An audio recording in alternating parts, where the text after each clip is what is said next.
O final do ano chegou e você sabe o que significa, certo? Exatamente. Compras. Viva o capitalismo. Graças a isso, tem promoções em todos os lugares, o que faz deste um bom período para os jogadores comprarem novos jogos, acessórios e até consoles. E como hoje em dia o mercado de consoles está bem mais competitivo, surge aquela dúvida na hora de escolher qual console combina mais com você. Só para deixar claro, eu não vou considerar o PC nesse vídeo, só os consoles. E acho importante frisar que você tem que comprar o console que tem os jogos que você quer jogar. Então se você quer jogar God of War, você precisa comprar um PlayStation. Se você quer jogar Halo, você precisa de um Xbox. Se você quer jogar Mario, você precisa de um Switch. Não tem um console certo ou errado, todos eles têm seus prós e contras. Então o objetivo desse vídeo é justamente conversar sobre isso e o porquê eu acredito que o Series S seja uma boa opção.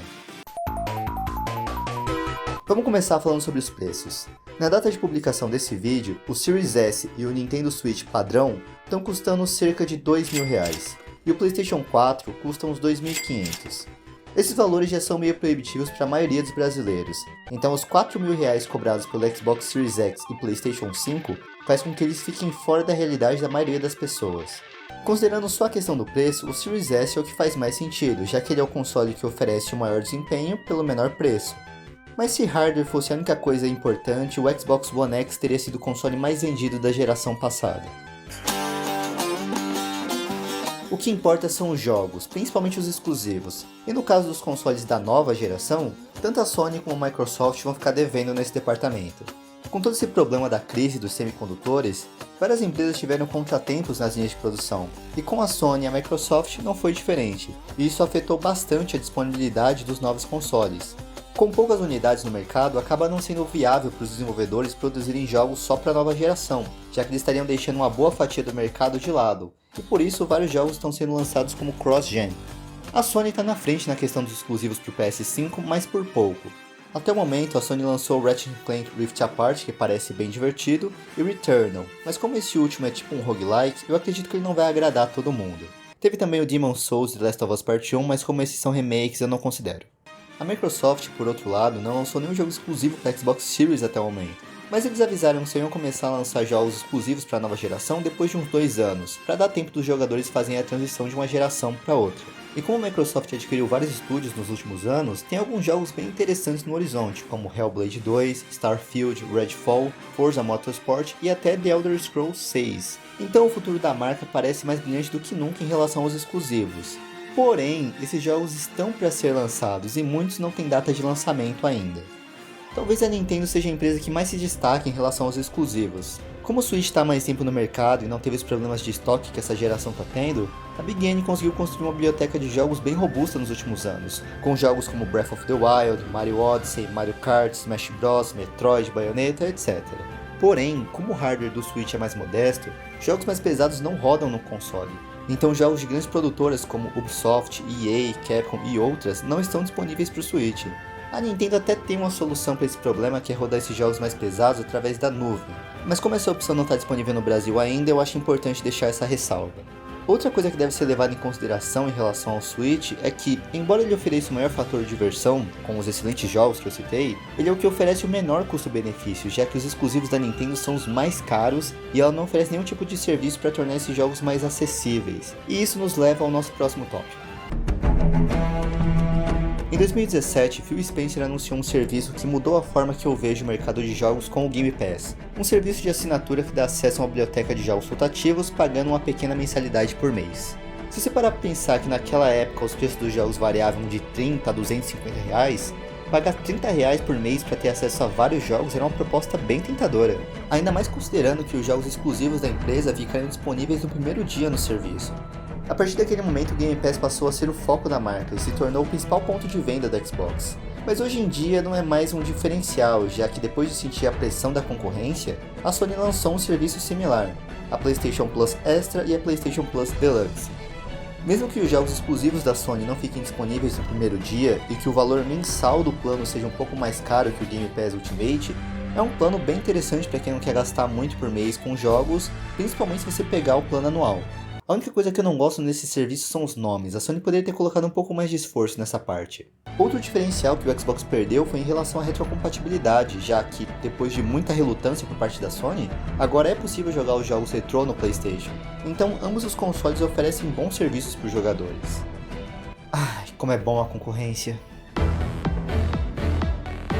Tá, mas por que eu recomendo o Series S então, se tanto a Microsoft como a Sony oferecem benefícios parecidos? É só por conta do hardware mesmo. Como o Series S é um console da nova, atual geração, ele vai rodar os jogos cross-gen com uma qualidade melhor que um PS4, e ainda vai ter suporte para os jogos que ainda serão lançados. Considerando que você teria que pagar o dobro para comprar um PS5, o Series S acaba se tornando uma opção bem interessante. E em comparação com o Switch, o Series S vai ter um suporte maior dos desenvolvedores em relação aos jogos AAA. Mas eu imagino que quem compra um console da Nintendo não está preocupado em jogar Cyberpunk 2077 no Ultra, e sim em jogar os próximos Zelda e Mario. Certo, mas tem algumas ressalvas em relação ao hardware do Series S que eu achei importante comentar. Quando o console foi anunciado, a promessa era que ele rodaria os jogos em Quad HD em até 120 FPS. Só que quando ele foi lançado e começaram a testar o desempenho do console, viram que ele rodava a maioria dos jogos em Full HD. Em alguns jogos ele não chegava a 120 FPS como o irmão mais velho, o Series X. Outra grande promessa dessa geração é em relação ao Ray Tracing, e por mais que o Series X tenha um bom potencial para rodar os jogos com Ray Tracing, não é todo jogo que é possível ativar essa função no Series S. Essas limitações acabaram deixando uma certa dúvida em relação ao potencial do console, já que na prática ele não tem as mesmas capacidades que o Series X. Isso até voltou a ser discutido recentemente com o lançamento de Gotham Knights, onde os desenvolvedores insinuaram que um dos motivos do jogo rodar a 30 FPS é que o hardware mais modesto do Series S limitou o desempenho do jogo durante o desenvolvimento. Realmente, alguns jogos no lançamento rodavam a 30 FPS no Series S, mas isso não impediu os desenvolvedores de fazer o jogo rodar a 60 FPS no Series X e no PS5, como no caso de Cyberpunk 2077 e Dying Light 2. E posteriormente foi liberada uma atualização que permitiu os jogadores a jogar a 60 FPS no Series S. Então essa justificativa dos criadores de Gotham Knights não faz muito sentido. E claramente esse não é o único problema desse jogo. Uma coisa é certa, o Series S vai ter algumas limitações em relação ao PS5 e o Series X, mas eu acredito que não seja nada que comprometa a experiência. Quando eu comprei o Series S, eu fiquei meio receoso por conta dessas críticas em relação ao desempenho do console. Mas como eu estava empolgado com a ideia da nova geração, e como o PS5 e o Series X estavam absurdamente caros, eu resolvi comprar ele mesmo. A partir do momento que eu liguei o console e comecei a jogar, a questão da resolução não me incomodou, já que por mais que a resolução fosse a mesma, as texturas eram melhores. E como a taxa de atualização da minha TV é só de 60 Hz, a questão dos 120 FPS não foi um problema. Além disso, todos os jogos que eu joguei tinham a opção de jogar 60 FPS, então ele ofereceu exatamente o que eu estava procurando, que era justamente uma experiência mais agradável. E por isso, em nenhum momento eu senti que faltava desempenho nele. Eu acredito que essas diferenças entre o Series X e o S são mais perceptíveis se você colocar um console do lado do outro, e os defeitos visuais só são perceptíveis se você procurar por eles. Se você jogar procurando se divertir, eu acho muito difícil alguém ter a sensação que o console deixa a desejar.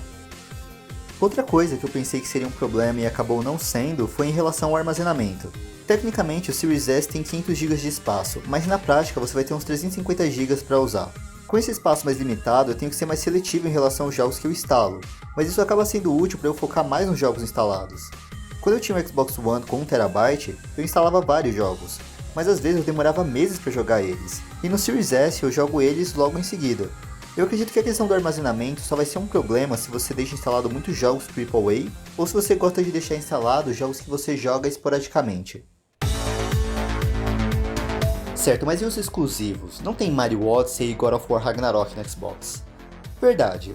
Durante anos, os jogos mais famosos do Xbox foram Forza, Halo e Gears of War, mas a Microsoft tem tentado variar um pouco mais nos últimos anos, lançando jogos de diferentes gêneros, como Sea of Thieves, Grounded, Psychonauts, Flight Simulator e outros. E tem vários jogos third party que ficam disponíveis no dia do lançamento no Game Pass, como Back 4 Blood, The Outer Worlds, Somerville, Nobody Saves the World, Tunic e o mais recente, A Plague Tale Requiem. Mas como eu disse no começo, você tem que comprar o console que tem os jogos que você quer jogar. Então se você já colocou na sua cabeça que você quer jogar um God of War, por exemplo, você já tomou essa decisão. Embora o PlayStation 4 esteja no final da sua vida, ele é a opção menos cara para quem quer jogar as franquias premiadas da Sony. Então se você faz muita questão de jogar esses jogos e está com um orçamento mais apertado, essa é a opção mais viável. Se você conseguir achar um PS4 usado por uns R$ 1.500, não vai ser uma opção ruim, já que muitos jogos são multiplataforma. Então mesmo que você jogue todos os exclusivos da Sony, ainda vai ter uma vasta biblioteca de jogos para experimentar. E pelo que parece, os desenvolvedores vão dar suporte para a geração passada por mais 1 ou 2 anos, então ainda dá para se divertir bastante por muito tempo. Só queria finalizar dizendo que no meio de tanta informação, as pessoas acabam esquecendo a questão mais importante em relação aos jogos. No final do dia, um console é um dispositivo de entretenimento, então não importa qual console você escolha, ele vai te entreter por muito tempo, e é isso que importa. Mas, se você me perguntasse qual eu recomendo, o Series S tem mais pontos positivos do que negativos, e os pontos positivos são mais fortes que os negativos. E por isso, ele tem minha recomendação fortíssima.